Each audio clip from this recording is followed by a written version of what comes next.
everyone, Abby McGinnis here. This is 2 weeks later from the first video and we are finally getting back to the garden boxes. We had a really big snowstorm the day after I filmed that video, and it took it a long time to melt, and then it rained and it was so muddy and still full of snow, and then we had like a week of really strong wind. So I don't know if all that adds up, maybe like 3 or 4 days. It feels like forever of wind, just terrible wind.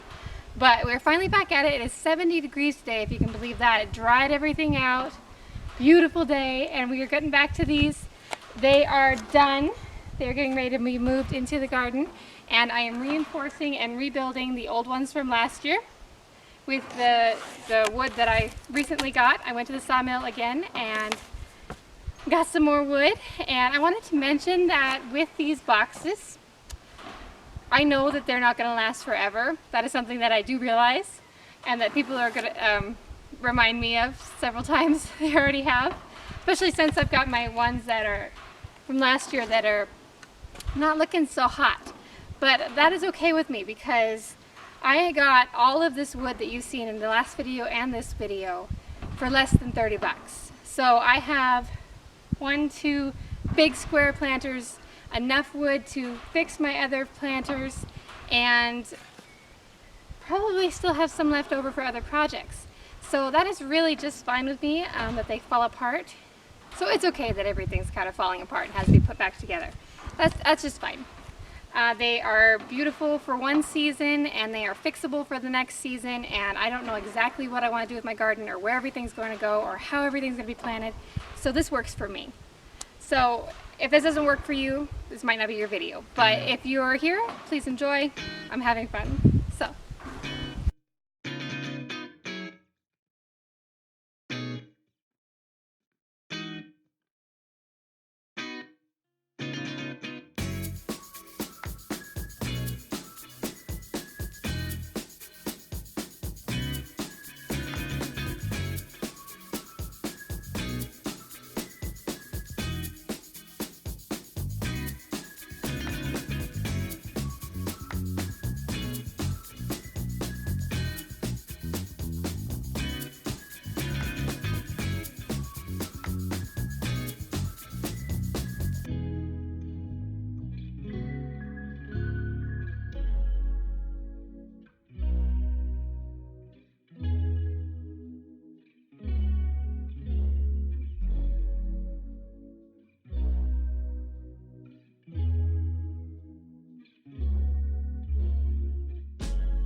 Okay, so let me show you the difference between the wood I got this year and the wood I built my boxes out of last year.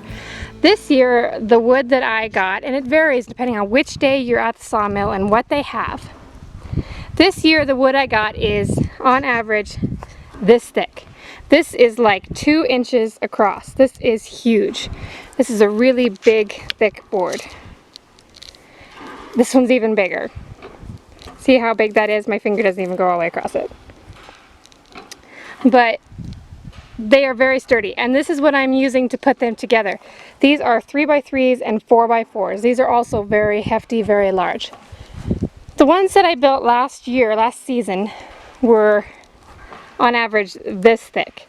And I'm show you, they don't even have an edge hardly, but they are about 1/2 inch, 3/4 of an inch, just varying. They're a lot thinner, and they just weren't made of the same thickness. And what I used to put them together, let me find it here, were boards like this. You can see the difference here. The little 1-inch 1x2 board and the 4x4 boards. So I'm hoping that these won't fall apart nearly as fast as the ones that I had last season. The ones last season lasted all season, but when I went to tear them out this spring with the skid steer, they fell apart, which I don't blame them. It was a wet year. But I'm hoping that next year I'll be able to leave these big boxes and plant some stuff in them in the fall, and leave stuff in them like strawberries, and that they will still be alive and thriving next year. So this season, next season, whatever season we're talking about, I want them to last, you know, at least 18 months would be good. So that is what I've been working on. That is what we are doing, and I'm going to finish up reinforcing some, and then I am going to place them in the garden.